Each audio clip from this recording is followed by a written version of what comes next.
On se...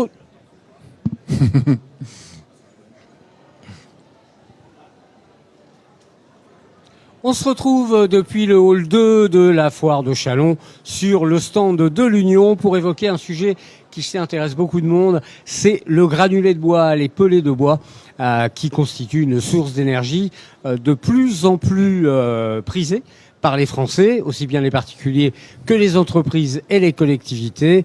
Un chiffre pour illustrer cette croissance. 1 180 000 tonnes de pellets ont été produits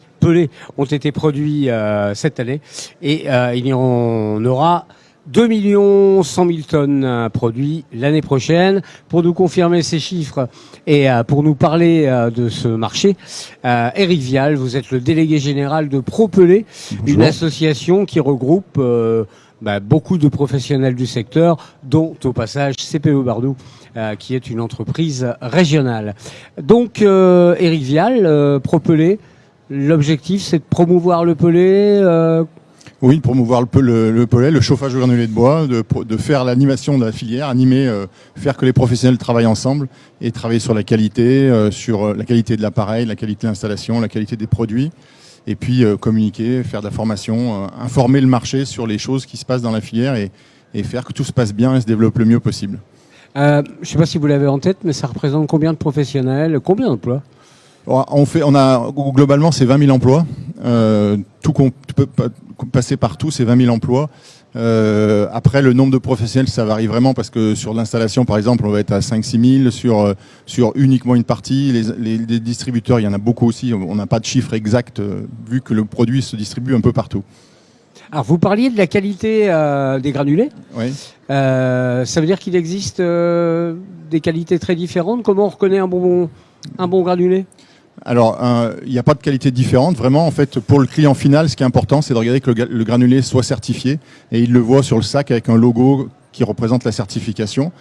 C'est la seule chose à faire, pratiquement, parce que tout ce qui est marqué en plus sur le sac, ça reprend ce qui est marqué dans la certification. Donc, la certification en elle-même suffit. Après, on peut toujours aller plus loin. Mais aujourd'hui, l'important, c'est du granulé certifié, un appareil entretenu et un appareil de qualité, évidemment, et bien installé.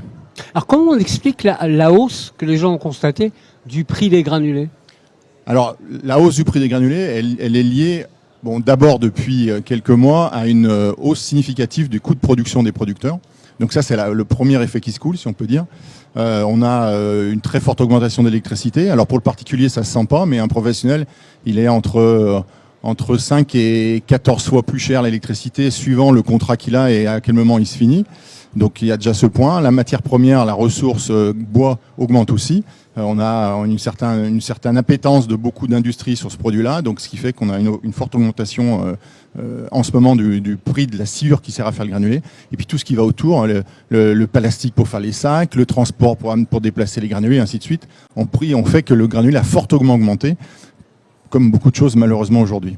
Et vous pensez que c'est un phénomène qui va durer, que ça va continuer à augmenter, ou est-ce que ça va se calmer ? Là, aujourd'hui, si on regarde uniquement la partie coût de production, la grosse inquiétude des professionnels, c'est le prix d'électricité, puisqu'on vient d'atteindre le 1000 euros le mégawattheure de granulé, d'électricité, alors qu'avant, on était à 50 ou 60. Donc, c'est vraiment une inquiétude et on ne sait pas quand est-ce que ça va s'arrêter.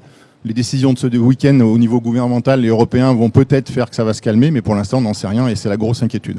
Mais le granulé de bois, le pellet, reste très compétitif par rapport aux autres sources d'énergie ? Alors, faire le choix du granulé, même encore maintenant, c'est toujours une solution économique et d'avenir. Les raisons sont simples. Économique déjà, si on regarde objectivement, c'est vrai qu'un particulier aujourd'hui qui paye 2 fois, c'est à peu près l'augmentation qu'il y a eu en un an, le prix qu'il paye l'année dernière, c'est tout à fait compréhensible qu'ils ne soient pas contents, c'est logique, on est tous pareils, sauf que les autres énergies ont tellement augmenté qu'au final, s'il était resté à son ancienne énergie, il aurait une facture qui aurait encore plus explosé. Alors vous allez me dire, c'est pas une excuse, mais c'est comme ça et on essaye de faire tout ce qu'il faut pour que ça soit plus le cas, mais ça dépend pas que de la filière granulée, loin s'en faut. D'accord. Alors, on parlait tout à l'heure de volume de production et d'une croissance... Oui, justement, par rapport au volume, c'est 1 800 000 tonnes l'année dernière qui ont été produites et 2 100 000 cette année. Pardon. D'accord. Ok. Donc, on parlait de ces volumes de production, cette croissance. Elle a commencé quand, cette croissance ? Alors, le vrai démarrage de la filière granulée, c'est la RT 2012, donc en 2012, avec la volonté dans la réglementation thermique d'évacuer l'électrique, d'évacuer ce qu'on appelle vulgairement le grille-pain électrique qui consomme beaucoup d'électricité, qui est très coûteux. Et donc là, ça a été le premier lancement de vraiment le vrai démarrage à une échelle importante de la filière granulée. Le deuxième point important, c'est 2018, avec la volonté du gouvernement d'enlever le fioul des maisons des particuliers, avec une première étape qui était la sortie du fioul des aides qui existaient. Ouais. Et puis après, ce qu'on a vu avec MaPrimeRénov' qui a remplacé le crédit d'impôt de transition énergétique avec une logique d'aller plus au niveau de tous les typologies de ménages, du très précaire aux ménages aisés. Et donc donner l'accès à des ménages très précaires et précaires aux granulés grâce au niveau d'aide qui permettait quasiment de financer une installation complète. Donc ça a donné un gros boom. La filière l'a vu venir. Dès 2018, on a vu que ça partait. Les ventes de chaudières ont augmenté, les ventes de poêles aussi. Il y a eu un petit ralentissement avec le Covid, mais globalement ça partait et c'est bien parti. Donc la filière s'est organisée. On a lancé. Quand je dis on, c'est nos adhérents et la filière dans son ensemble a augmenté ses capacités de production. Il y a des nouvelles usines qui arrivent encore pour avoir un volume qui croît régulièrement. Et ça correspond à la hausse du nombre d'installations liées à toutes ces aides et que l'on couvre naturellement via ces nouvelles installations. Alors j'imagine que la nouvelle réglementation énergétique, dite RE 2020, stimule encore ce marché en matière de construction neuve. Oui, tout à fait. Et la RE 2020, c'est très positif pour notre filière à deux niveaux. Le premier, parce qu'elle maintient la demande en imposant un certain nombre de choses sur le bâtiment qui va faire qu'on va aller sur du renouvelable et notamment au niveau des énergies. Mais le deuxième point qui est au moins aussi important, c'est qu'il favorise l'offre. C'est-à-dire que on va vers du biosourcé. Le roi du biosourcé, c'est le bois.